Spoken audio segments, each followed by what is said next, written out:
ओम शांति।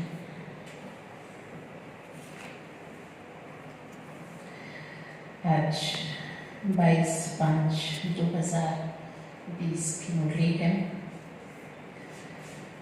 बाबा ने कहा, मीठे बच्चे एकांत में बैठ अपने साथ बातें करो। मीठे बच्चे एकांत में बैठ अपने साथ बातें करो कि हम अविनाशी आत्मा हैं। बाप से सुनते हैं, यह प्रैक्टिस करो। हम अविनाशी आत्मा हैं, बाप से सुनते हैं, यह प्रैक्टिस करो। प्रश्न है, जो बच्चे याद में अलबेले हैं, उनके मुख से कौन से बोल निकलते हैं? जो बच्चे याद में अलबेले हैं, उनके मुख से कौन से बोल निकलते हैं? उत्तर है, वो कहते हैं कि हम शिव बाबा के बच्चे हैं ही।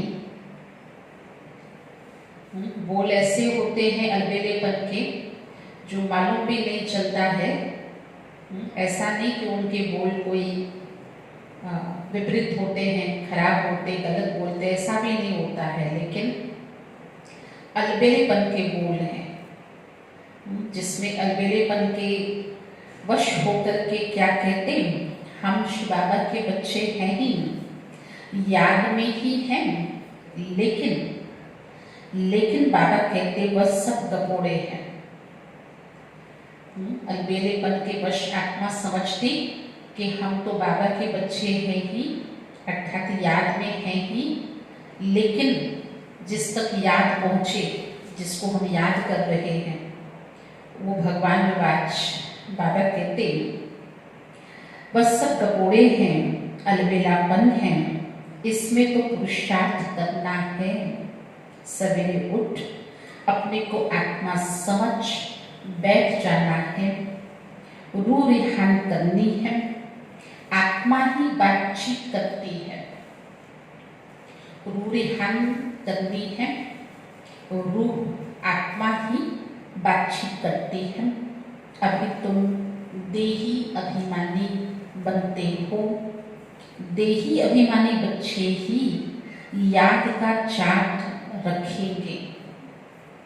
देही अभिमानी बच्चे ही याद का चार्ट रखेंगे, सिर्फ ज्ञान की लबार नहीं लगाएंगे, क्योंकि देही अभिमानी है, क्योंकि उन्होंने अभ्यास किया है, अलबेलापन नहीं किया है, इसीलिए वो लबार नहीं मारेंगे। हम तो बाबा के बच्चे हैं ही, ये भी एक प्रकार से लबार मारना हो गया। आज का गीत, आज की मुरली के अनुसार, मुखड़ा देख ले प्राणी ज्ञान दर्पण में। ओम शांति। रूहानी बच्चों को समझाया गया है कि प्राण आत्मा को कहा जाता है। रूहानी बच्चों को समझाया गया है कि प्राण आत्मा को कहा जाता है। अब बाप आत्माओं को समझाते हैं, यह गीत तो भक्ति मार्ग के हैं, यह तो सिर्फ इनका सार समझाया जाता है। मुखड़ा देख ले प्राणी, यह गीत जैसे भक्ति मार्ग का है। अब तुम जब यहाँ बैठते हो तो अपने को आत्मा समझो, देह का भान छोड़ देना है। हम आत्मा बहुत छोटी बिंदी हैं।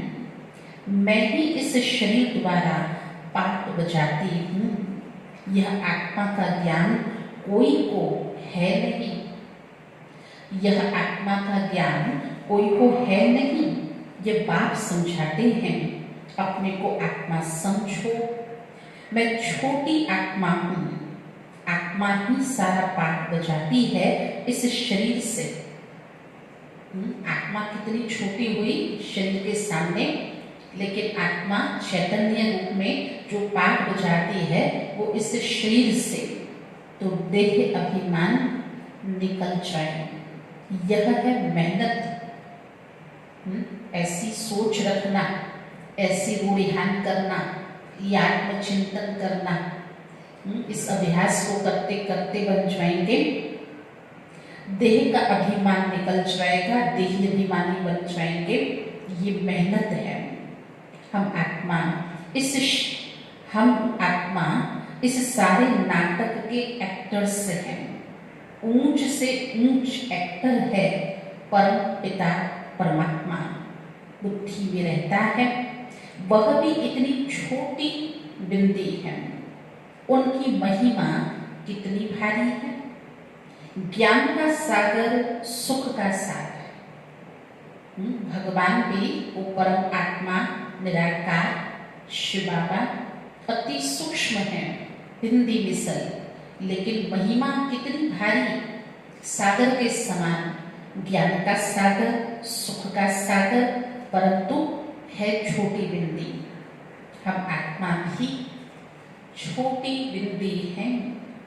आत्मा को सिवाय दिव्य दृष्टि के देख नहीं सकते। आत्मा को सिवाय दिव्य दृष्टि के देख नहीं सकते। यह नई नई बातें अब भी तुम सुन रहे हो। दुनिया क्या जाने, दुनिया इन बातों को क्या जाने, तुम्हारे में भी थोड़े हैं। वैसे तो नंबरवार हैं, लेकिन जो समझदार, जो इन बातों को, इनकी गहराई को समझ सकते हैं, तुम्हारे में भी थोड़े हैं जो यथार्थ रीति समझते हैं और बुद्धि में रहता है कि हम आत्मा छोटी बिंदी है। जो न सिर्फ समझते हैं, लेकिन सदैव उनकी बुद्धि में रहता कि हम आत्मा कितनी छोटी बिंदी है। हमारा बाप इस ड्रामा में मुख्य एक्टर है, ऊंच से ऊंच एक्टर बाबा है, महान कलाकार, सबसे ऊंच से ऊंच एक्टर। फिर ऊंच एक्टर हुआ ना जो स्टोरी को टर्न कर दे। मेहमान कलाकार किसी मूवी में बीच में अचानक एंट्री लेते हैं, और कई जो गेस्ट के रूप में आते हैं, तो कई लोग तो डायरेक्टर प्रोड्यूसर से कुछ पैसे भी नहीं लेते, लेकिन कुछ एक अच्छा सीन, कोई अच्छे डायलॉग्स, और पूरी स्टोरी को एकदम उनकी जो मोमेंट है वो चेंज हो जाती है। तो बाबा बहुत एक महान कलाकार है, जो बहुत कम वक्त के लिए इस 5000 वर्ष के सृष्टि चक्र में बाबा इस बेहद नाटक में प्रवेश करते हैं। तो वो ऊंच से ऊंच कलाकार हैं। और फिर उनके बाद दूसरे पाठधारी फलाने फलाने, अर्थात जो भी धर्म आत्माएं, देव आत्माएं, महान आत्माएं, वो भी इस चक्र के अंदर अपना पाठ बजाने के लिए वो भी वन बाय वन प्रवेश करते हैं। ये भी तुम जानते हो, बात ज्ञान का सागर है, परंतु शरीर बिगड़ तो ज्ञान सुना न सके। शरीर बिगड़ तो, जैसे आप यहाँ बाबा की बोली सुन रहे हो, तो उसके लिए हम यहाँ से आपको इस माध्यम से जो साइंस के साधन हैं, इस टेक्नोलॉजी से हम साइंस के साधनों का सदुपयोग करते हुए और ये सेवा कर रहे हैं कि बाबा के महावाक्य आप तक पहुँच सके।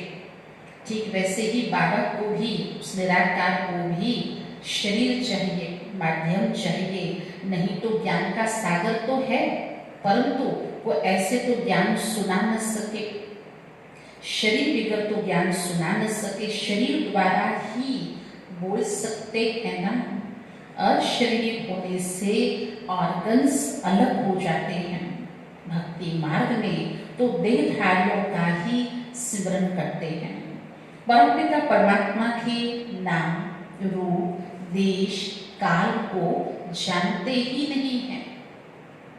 भक्ति में भले भगवान को बहुत जाप जपते हैं, मंत्र श्लोक उच्चारण करते हैं। बिल्कुल आप देखिए कि एक टिक इतना तो शरीर से हट करके, भूखे प्यासे होकर के, और लगातार सिमरण धुनी लगाते, पूरी पूरी रात धुनी लगाते हैं। लेकिन बाबा कहते बच्चे मेरे नाम को तब नहीं जानते, भगवान का नाम क्या है, उस परमात्मा का रूप क्या है, कैसा दिखता है मेरा पिता परमात्मा, उस परमात्मा का कर्तव्य क्या है, किस समय पे भगवान काल अर्थात भगवान का भी कोई सृष्टि चक्र में समय होता है। तो ये नाम रूप देश उसके स्थान उसके मूल वतन को नहीं जानते, बस कह देते हैं परमात्मा नाम रूप से न्यारा है। कह देते हैं ऐसे जैसे ये सुना हुआ है, किसी ने कहा हमने सुना और रिपीट रिपीट दूसरे ने तीसरे ने कहा भगवान नाम रूप से न्यारा है। बात समझाते हैं ड्रामा अनुसार, तुम जो नंबर 1 सतो प्रधान थे तुमको ही फिर सतो प्रधान बनना है। तमो प्रधान से सतो प्रधान बनने के लिए तुम्हें फिर ये अवस्था मजबूत रखनी है कि हम आत्मा हैं। अवस्था मजबूत किस पर होती है, तो शरीर के आधार से नहीं, हम इस देह के चिंतन करने से नहीं, लेकिन जो चैतन्य है, जो अविनाशी है, जो सदैव आत्मा थी है और रहेगी, अचल अमर अविनाशी। तो जो आत्मचिंतन में है मैं आत्मा हूँ, तो इससे अवस्था मजबूत बनती है। आत्मा इस शरीर द्वारा बात करती है, उनमें ज्ञान है। यह ज्ञान और कोई की बुद्धि में नहीं है कि हमारी आत्मा में 84 जन्मों का पाठ अविनाशी मूंधा हुआ है। जैसे अन्य चीजों के लिए हम कह सकते हैं कि भाई इसके अंदर इतनी कैपेसिटी है, इतनी ताकत है, इतना वोल्टेज है, ठीक वैसे ही आत्मा के अंदर भी 84 जन्मों का पाठ मूंधा हुआ है। ये भी दुनिया में कोई नहीं जानते हैं। ये बहुत नई नई पॉइंट्स हैं। एकांत में बैठकर अपने साथ ऐसी ऐसी बातें करनी चाहिए।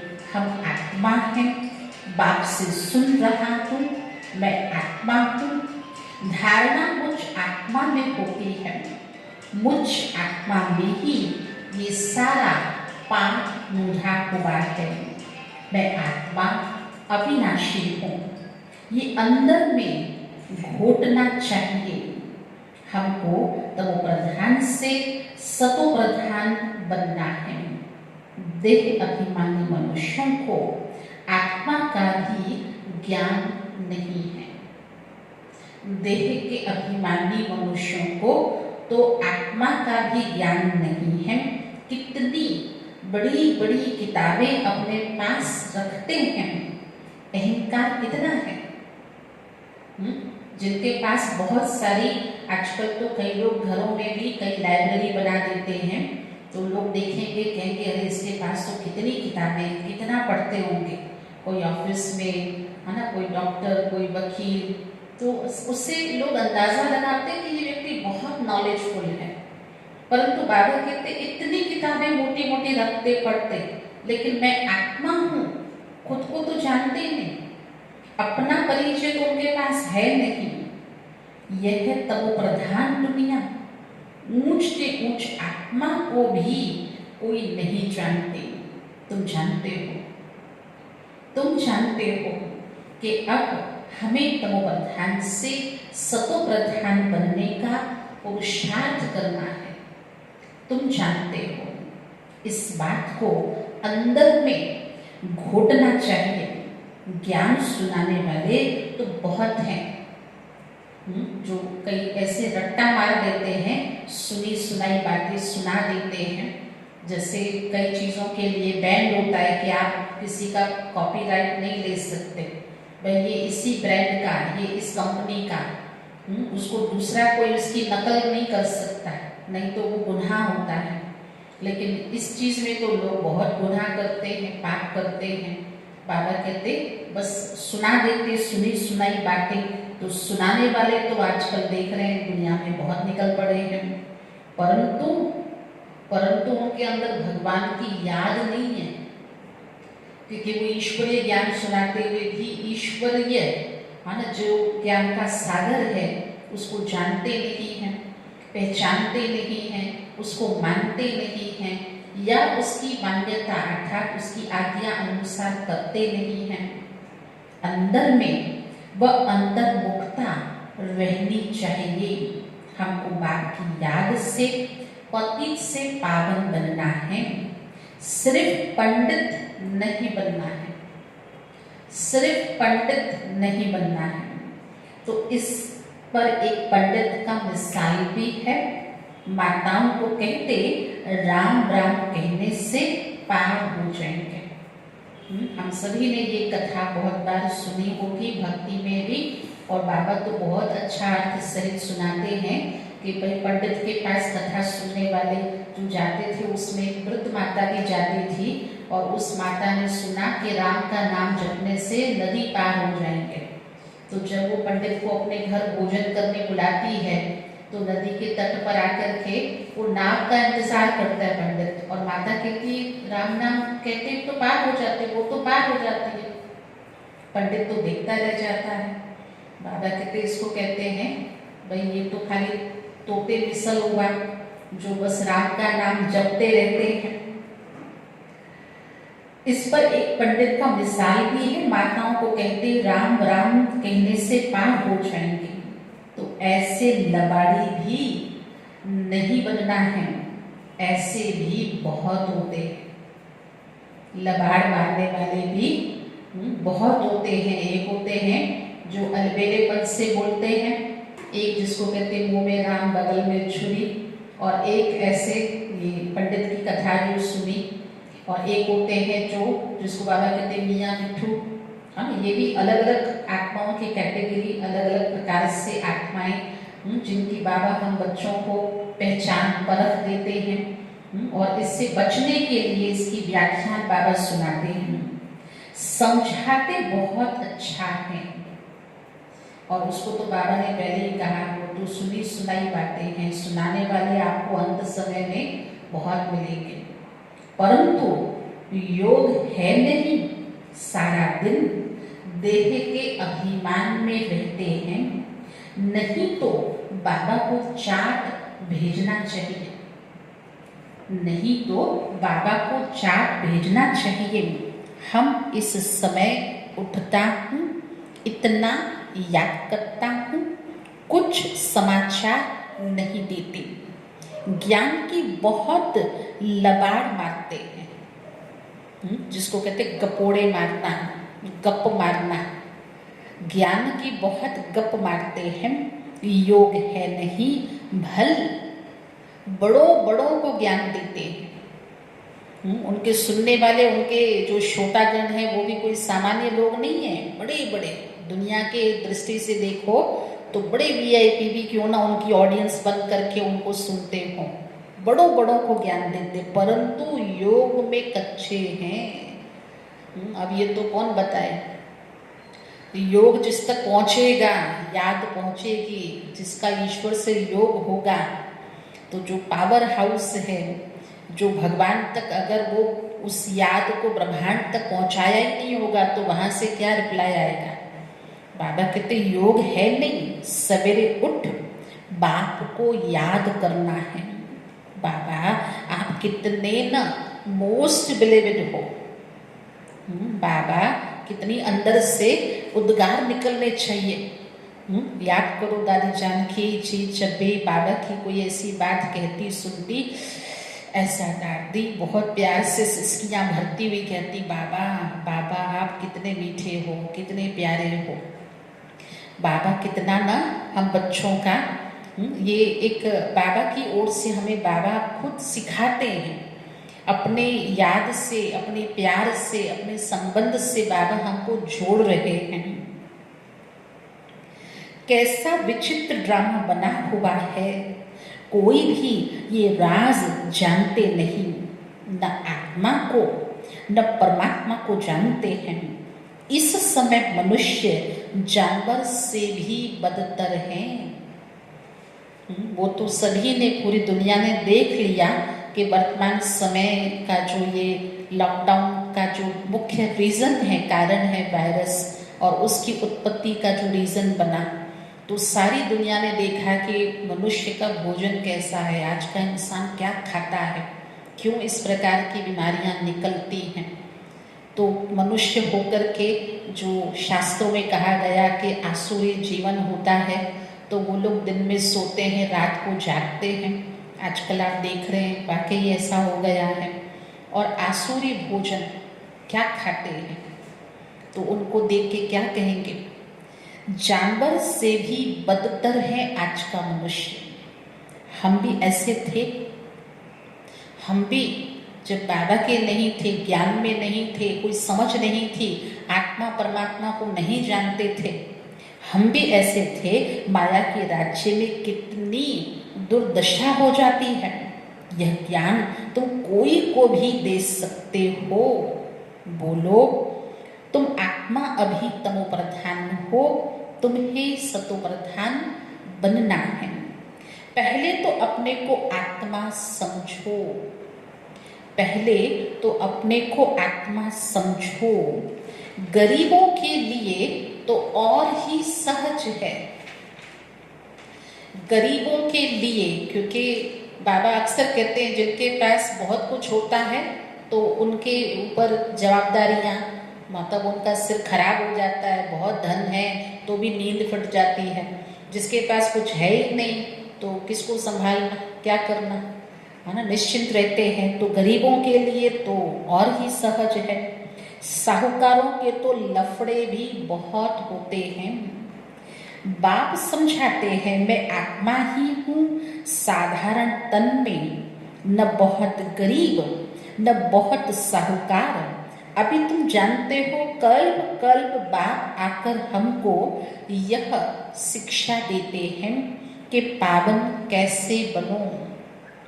भगवान प्रवेशता करते हैं साधारण मनुष्य तन में, न बहुत साहूकार न बहुत गरीब, मध्यम साधारण। ये बच्चे समझ सकते हैं कि भगवान हमें पावन बनाने के लिए कैसे परकाया प्रवेश करते हैं।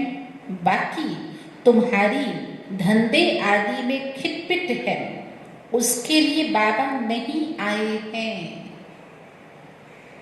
बाबा आए हैं तो बच्चों को ज्ञान की शिक्षा देने, ज्ञान की पढ़ाई पढ़ाने।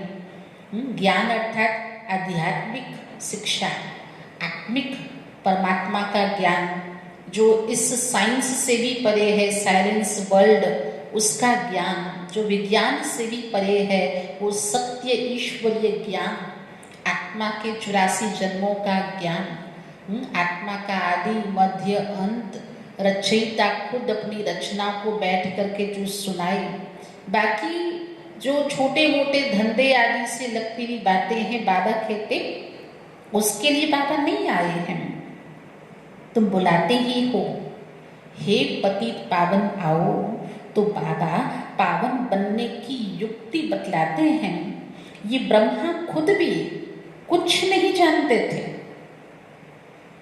अगर बाबा ने युक्ति बताई पावन बनने की, अगर उन युक्तियों का अमल किया जाए, अगर ऐसी रूटीन दिनचर्या बनाई जाए, बाबा की पूरी पूरी श्रीमत का पालन किया जाए, तो क्या उस दुनियावी धंधे में, विनाशी धन कमाने के उस धंधे में भी जो बाबा से हमें मदद चाहिए, क्या वो युक्ति, वो सूझबूझ नहीं मिलेगी? अवश्य मिलेगी। लेकिन कैसे? जो बाबा की पूरी तरह से श्रीमत का पालन करते हैं। नहीं तो देखो, ये ब्रह्मा भी कुछ नहीं जानते थे। एक्टर होकर और ड्रामा के आदि मध्य अंत को ना जाने तो उन्हें क्या कहेंगे? हम आत्मा इस सृष्टि चक्र में एक्टर हैं, ये भी कोई मनुष्य नहीं जानते। भल कह देते हैं आत्मा मूल वतन में निवास करती है, परंतु अनुभव से नहीं कहते।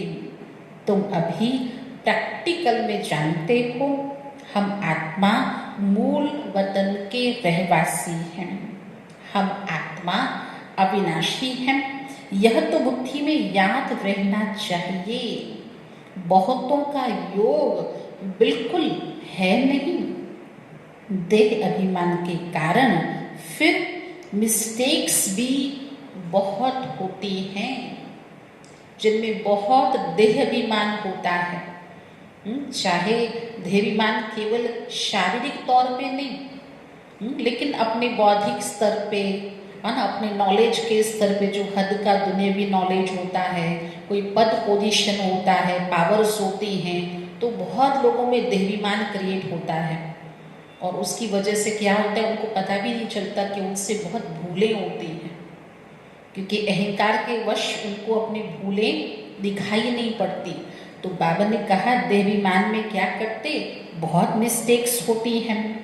मूल बात है ही देही अभिमानी बनना।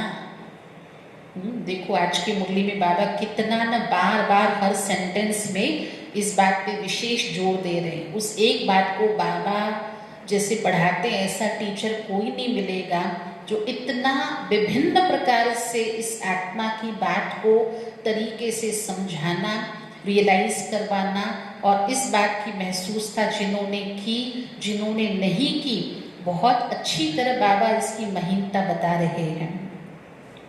ये फुरना रहना चाहिए, हमको सतो प्रधान बनना है। जिन बच्चों को सतो प्रधान बनने की ताकत है, अर्थात लगन है, उनके मुख से कभी पत्थर नहीं निकलेंगे। सतो प्रधान बनने वाली आत्मा के अंदर कभी उनके द्वारा पत्थर मुख से कटु वचन नहीं निकलेंगे। कोई भूल हुई तो झट बाबा को रिपोर्ट करेंगे। और कई तो सारा दिन ही पत्थर मारते रहते हैं, छोटे मोटे कंकड़ तो कोई बड़ी बात ही नहीं है, सारा दिन ही सामने वाले को घायल करते रहते, चोट पहुंचाते रहते हैं। समझते नहीं कि वो आत्मा भी कहीं ना कहीं उसको दुख पहुंच रहा है, वो आत्मा चिल्ला रही है, बिलक रही है, वो कह रही है कि बस अब बंद करो। लेकिन देख रहे हैं ना दुनिया में आजकल कितना पत्थरबाजी करते हैं। किस पे करते हैं? पुलिस पे करते, डॉक्टर्स पे करते, आर्मी पे करते हैं। तो मुख से जो निकलते वो क्या है, कितना कटु वचन बोलते हैं। जो आत्म अभिमानी हैं, देही अभिमानी हैं, जिनके वो अपने पद पोजीशन का अहंकार नहीं है, वो झट बाबा को रिपोर्ट करेंगे, बाबा हमसे यह भूल हुई, क्षमा करना। छिपाएंगे नहीं, छिपाने से वो और ही वृद्धि को पाती है। बाबा को समाचार देते रहो, बाबा लिख देंगे तुम्हारा योग ठीक नहीं। पावन बनने की ही मुख्य बात है। तुम बच्चों की बुद्धि में 84 जन्मों की कहानी है, आत्मा के 84 जन्मों का पाठ। जितना हो सके बस यही चिंता लगी रहे, सतो प्रधान बनना है। ये है सतो प्रधान चिंतन, सात्विक चिंतन। मुझ आत्मा को सतो प्रधान बनना है, देह अभिमान को छोड़ देना है। तुम हो राज ऋषि, हठ योगी कभी राजयोग सिखला न सके।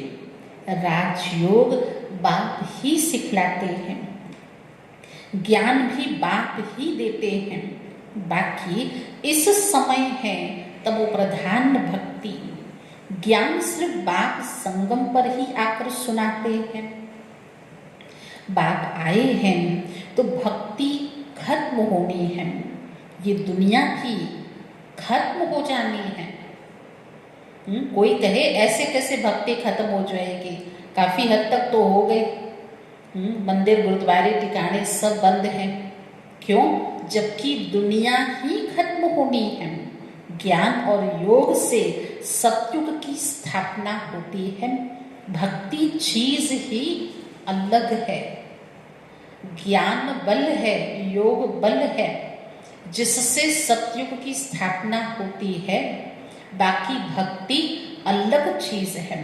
मनुष्य फिर कह देते दुख सुख यहाँ ही है। अब तुम बच्चों पर बड़ी रिस्पॉन्सिबिलिटी है। आत्मा अपना कल्याण करने की युक्ति रचते रहो। तुम बच्चों पे बहुत बड़ी जिम्मेवारी है, कम से कम अपना आत्म कल्याण, आत्म उन्नति करने के लिए अपने लिए खुद ही युक्तियां रचो। जैसे आजकल लॉकडाउन में लोग फिजिकली फिटनेस के लिए कोई बाहर नहीं जा सकते, जिम नहीं जा सकते, कोई वॉकिंग करने जॉगिंग करने बाहर नहीं जा सकते, तो घर में ही उसके लिए कुछ न कुछ युक्तियाँ रचते हैं ना, कोई ऐसे उपाय करते हैं ना। तो ठीक वैसे ही आत्म उन्नति के लिए, स्व कल्याण के लिए युक्तियाँ रचनी चाहिए। ये भी समझाया है। पावन दुनिया है शांति धाम और सुख धाम, यह है अशांति धाम, दुख धाम। पहली मुख्य बात है योग की। कितना ना बाबा आज आत्म अभ्यास करवा रहे हैं ताकि हर आत्मा का परमात्मा से योग का कनेक्शन ठीक रहे, डिस्कनेक्ट ना हो जाए। तो मुख्य बात है योग की। योग नहीं है तो ज्ञान की लबार है। सिर्फ पंडित मुहाफिक बनना चाहिए, नहीं बनना चाहिए ना। तो लबार नहीं मारनी है, पंडित मुहाफिक नहीं बनना। आजकल तो रिद्धि सिद्धि भी बहुत निकली है, इससे ज्ञान का कनेक्शन नहीं है। कई योग को भी रिद्धि सिद्धि के साथ जोड़ देते हैं, कहते ऐसे योग करते हैं ना, ऐसे दृष्टि देते हैं, कहते ऐसे वाइब्रेशन होंगे, ऐसे हम दूसरे को संकल्प दे रहे हैं, तो ये रिद्धि सिद्धि ना, ये रिद्धि सिद्धि नहीं है। रिद्धि सिद्धि वालों का इस राजयोग से दूर दूर दूर तक कोई भी प्रकार का कोई कनेक्शन नहीं है। मनुष्य कितना झूठ में फंसे हुए हैं, पतित हैं। बाप खुद कहते हैं मैं पतित दुनिया, पतित शरीर में आता हूँ, पावन तो कोई यहाँ है नहीं। यह तो अपने को भगवान कहते नहीं, ये तो कहते मैं भी पतित हूँ। यह ब्रह्मा भी अपने को भगवान नहीं कहते, ये कहते मैं पतित हूँ। पावन होंगे तो फरिश्ता बन जाएंगे, तुम भी पवित्र फरिश्ता बन जाएंगे। जैसे साकार से बाबा अव्यक्त हुए, व्यक्त में नहीं, देह में थे और फरिश्ता बने, सूक्ष्म देहधारी। ऐसे तो बच्चे भी पवित्र बनेंगे तो फरिश्ता बन जाएंगे। तो मूल बात यही है, हम पावन कैसे बने, याद बहुत जरूरी है। पावन बनने के लिए एकमात्र उपाय वो है याद। इसीलिए ये बहुत जरूरी है। जो बच्चे याद में अलबेले हैं वो कहते हम शिव बाबा के बच्चे तो हैं, याद में हैं ही, लेकिन बाबा कहते बस सब गपोड़े हैं, अलबेलापन है, इसमें तो पुरुषार्थ करना है। कहने मात्र से, सोचने मात्र से नहीं होगा, प्रैक्टिकली पुरुषार्थ करना है। सवेरे उठ अपने को आत्मा समझ बैठ जाना है, रूढ़िहान करनी है। आत्मा ही बातचीत करती है ना। अब भी तुम देही अभिमानी बनते हो, जो कोई का कल्याण करता है तो उनकी महिमा भी की जाती है ना। वो होती है देह की महिमा। यह तो है, वो तो देहधारी हुआ ना व्यक्ति। इंसान कोई कुछ अच्छा करता भी है, अगर उसकी थोड़ी बहुत महिमा कर भी ली, बहुत भी कर ले चलो, पर वो तो है आखिर भी देह की महिमा। परंतु यह तो है निराकार परमपिता परमात्मा की महिमा। इसको भी तुम ही समझते हो। यह सीढ़ी और कोई की बुद्धि में थोड़े होगी। 84 जन्म हम कैसे लेते हैं। सीढ़ी के चित्र में ये चित्र बहुत अच्छा दर्शाता है। 84 जन्म ये एक स्टेप्स के रूप में बताए गए हैं, जिसमें वर्ण भी है, युग भी है, आत्मा की भिन्न अवस्थाएं भी हैं। तो ये बहुत अच्छा है, कैसे चढ़ते उतरते। अब तो पाप का घड़ा भी भर गया है। आत्मा नीचे उतरते उतरते इतनी उतरती कला में चली गई जो पाप का घड़ा भर गया। वह साफ कैसे हो, इसीलिए बाप को सब बुलाते हैं। तुम हो पांडव संप्रदाय, और पांडवों का तो सिवाय भगवान के और कोई न साथी न साथी। कोई था उनका साथ सहकार देने वाला, कोई परिवार में कोई भी राजाएं कोई भी नहीं थे। तो तुम पांडव संप्रदाय हो, रिलीजो भी पॉलिटिकल भी हो। बाबा सब रिलीजन्स की बात समझाते हैं, दूसरा कोई ऐसे समझा न सके। रिलीजियस आध्यात्मिक, जो राजनीतिज्ञ होते हैं लेकिन उसमें भी आध्यात्मिकता जो आत्मा से लगती है, क्योंकि ये कोई दूसरी सामान्य नहीं है। राजाई पद लेना है ना, आत्मा को भी राजाई सीखनी है ना, इसलिए ये बहुत अच्छी राजनीति है जिसमें नीति को नीति न बने, लेकिन हमारी नीयत, हमारी जो नीति है वो बहुत साफ स्वच्छ हो। इसलिए कहा बाकी वह सब धर्म स्थापन करने वाले क्या करते, बाबा सभी प्रकार के धर्मों का ज्ञान भी देते हैं। उनके पिछाड़ी तो औरों को भी नीचे आना पड़ता है, बाकी वो कोई मोक्ष थोड़े ही देते हैं। बाप ही पिछाड़ी में आकर सभी को पवित्र बनाकर वापस ले जाते हैं। इसीलिए उस एक के सिवाय और कोई की महिमा है नहीं। ब्रह्मा की व तुम्हारी कोई महिमा नहीं। बाबा न आता तो तुम भी क्या करते। ब्रह्मा कुमार ब्रह्मा कुमारियों की महिमा भी नहीं। अगर बाबा न आता तो तुम क्या करते। अब बाप तुमको चढ़ती कला में ले जाते हैं। गाते भी हैं तेरे भाने सर्व का भला, परंतु अर्थ थोड़ी समझते। चढ़ती कला तेरे भाने सर्व का भला, अक्सर करके मंदिरों में गुरुद्वारों में ये गा करके सब अंत में नमन करते, मत्था टेकते गुरु के आगे, परंतु किसके बहाने, किसके निमित्त, कब चढ़ती कला होती हमारी, तो अर्थ नहीं समझते। महिमा तो बहुत करते हैं। अब बाप ने समझाया है, अकाल तो आत्मा है, उनका यह तख्त है, अकाल तख्त कहते हैं। आत्मा अविनाशी है, काल कभी खाता नहीं। आत्मा को एक शरीर छोड़ दूसरा पाप बजाना है। आत्मा को काल खा नहीं सकता। शरीर बदलता है, शरीर की मृत्यु होती है क्योंकि ये जड़ शरीर है। बाकी लेने के लिए कोई काल आता थोड़े है। तुमको कोई के शरीर छोड़ने का दुख नहीं होता है। तुम्हें कोई के शरीर छोड़ने का दुख नहीं होता है। जानते हो, शरीर छोड़कर दूसरा पाठ बजाने गया, रोने की दरकार क्या है। आत्मा ने एक देह रूपी मकान छोड़ा, मकान पुराना हो गया था, बहुत उसकी मरम्मत करवाई थी, बहुत उसको रिपेयरिंग करवा के जैसे तैसे मकान में रह रहे थे, चला रहे थे, आखिर अब रहने योग्य नहीं रहा तो मकान बदली कर दिया, शरीर बदली कर दिया, तो रोने की दरकार क्या। हम आत्मा भाई भाई हैं, यह भी तुम अब भी जानते हो। गाते हैं आत्माएं परमात्मा अलग रहे बहुकाल, बाप कहाँ आकर मिलते हैं। बहुत काल के बाद कहाँ ये मिलन, कहाँ ये संगम होता है, ये भी नहीं जानते।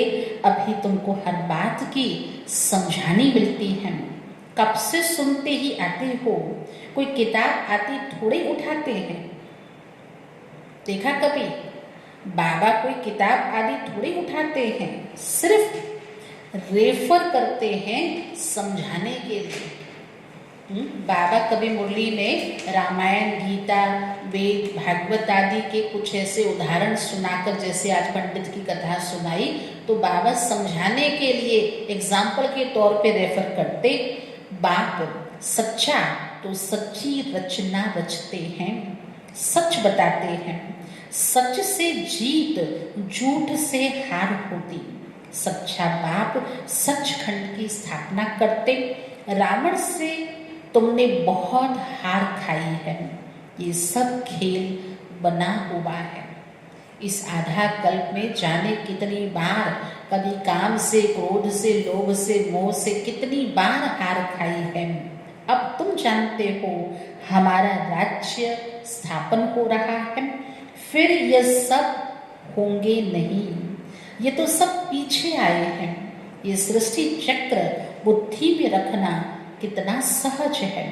जो पुरुषार्थी बच्चे हैं वह इसमें खुश नहीं होंगे कि हम ज्ञान तो बहुत अच्छा सुनाते हैं, साथ में योग और मैनर्स भी धारण करेंगे।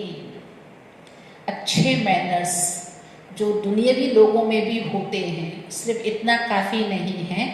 दैवी मैनर्स, ईश्वरीय मैनर्स जो ज्ञान युक्त हैं, जिसमें कर्म की गति की सूक्ष्म समझ भी हो, ऐसे मैनर्स भी हों।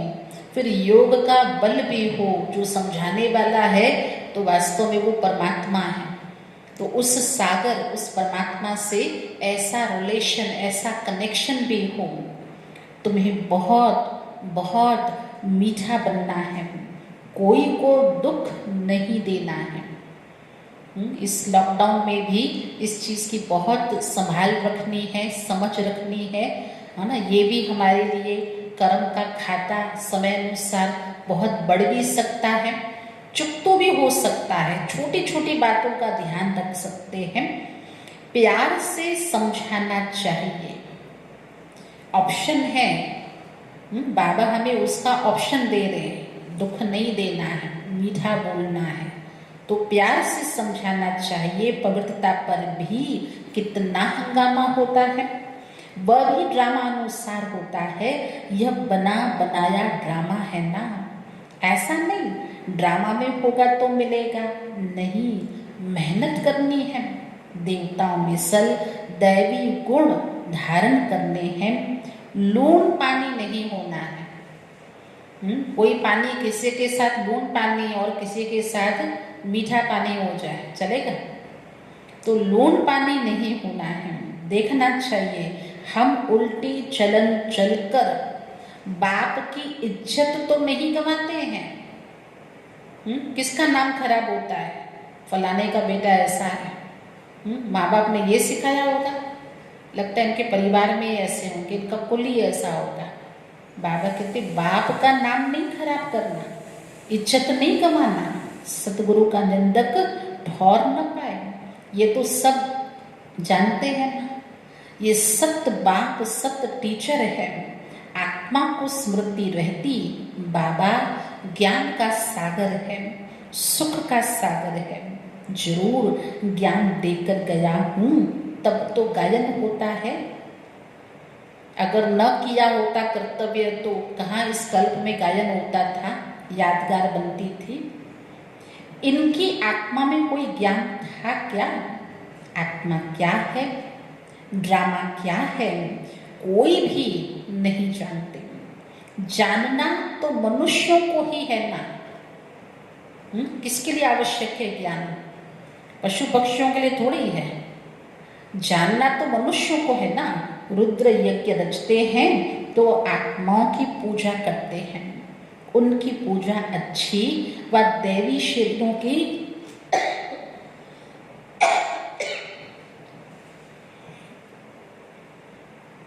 उनकी पूजा अच्छी व दैवी शरीरों की पूजा अच्छी। ये शरीर तो 5 तत्वों का है, इसीलिए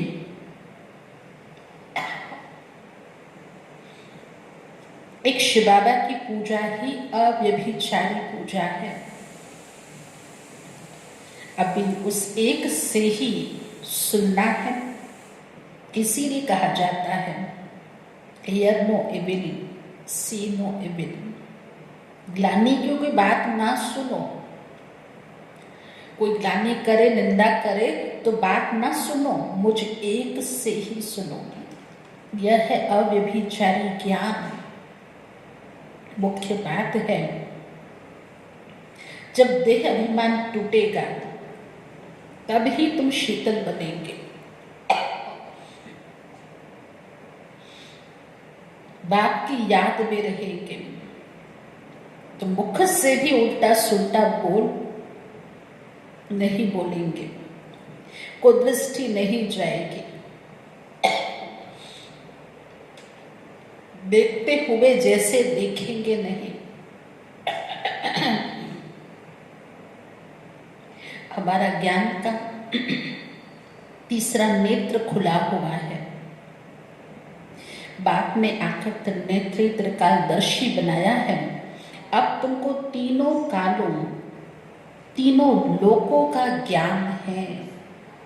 बाप ने तुमको त्रिनेत्री त्रिकालदर्शी बनाया है। अब तुमको तीनों लोकों, तीनों कालों का ज्ञान है। अच्छा, मीठे मीठे सिके रखे बच्चों प्रति माता पिता बाप दादा का याद प्यार और गुड मॉर्निंग। रूहानी बाप की रूहानी बच्चों को नमस्ते। रूहानी बच्चों की रूहानी बाप दादा को याद प्यार, गुड मॉर्निंग और नमस्ते। धारणा की पहली पॉइंट है, ज्ञान सुनाने के साथ साथ योग में भी रहना है। अच्छे मैनर्स धारण करने हैं। बहुत मीठा बनना है। मुख से कभी पत्थर नहीं निकालने हैं। अंतर्मुखी बन एकांत में बैठ अपने आप से रूढ़िहान करनी है। पावन बनने की युक्तियां निकालनी है। अंतर्मुखी बन एकांत में बैठ अपने आप से रूढ़िहान करनी है। पावन बनने की युक्तियां निकालनी है। सवेरे सवेरे उठकर बाप को बड़े प्यार से याद करना है। आज का वरदान है, सर्व के दिल का प्यार प्राप्त करने वाले न्यारे प्यारे निर्संकल्प भव। सर्व का दिल का प्यार प्राप्त करने वाले न्यारे प्यारे निर्संकल्प भव। जिन बच्चों में न्यारे और प्यारे रहने का गुण व निर्संकल्प रहने की विशेषता है, अर्थात जिन्हें ये वरदान प्राप्त है, वह सर्व के प्रिय बन जाते हैं, क्योंकि न्यारेपन से सभी के दिल का प्यार स्वतः प्राप्त होता है। थोड़ा न्यारापन रहना, थोड़ा डिटैचमेंट भी बहुत जरूरी है। उससे भी सर्व के दिल का प्यार मिलता है, क्योंकि न्यारेपन से सभी के दिल का प्यार स्वतः प्राप्त होता है। वह अपनी शक्तिशाली निर्संकल्प स्थिति व श्रेष्ठ कर्म द्वारा अनेकों की सेवा के निमित्त बनते हैं। इसीलिए स्वयं भी संतुष्ट रहते और दूसरों का भी कल्याण करते हैं।